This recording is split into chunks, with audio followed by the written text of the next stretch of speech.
అంటే మా ఉద్దేశం, దీని ముఖ్య ఉద్దేశం ఏంటి అంటే,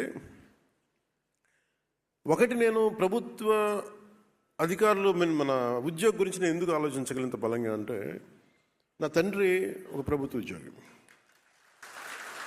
అంటే నా కృతజ్ఞత ఏముంటుందంటే, మేము చదువుకున్నా, మేము పెరిగినా నా తండ్రి ఆదాయం మీద మేము పెరిగాం. సో మాకు ఒక పే బ్యాక్ లాగా ఉంటుంది, తిరిగి ఇవ్వడం.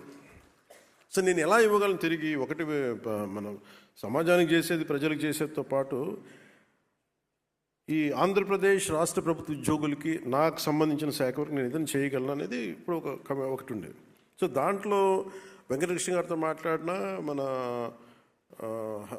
కృష్ణతేజ గారితో మాట్లాడినా చాలా సందర్భాల్లో ఏమున్నాయి మేజర్గా అంటే, చాలాసార్లు ఉద్యోగులు నా దగ్గరికి రావటం ఇవన్నీ చూసి నేను ఏం చేయగలం మనకి అంటే, చాలా రిఫార్మ్స్ బాకీ ఉండిపోయినాయి అన్నారు.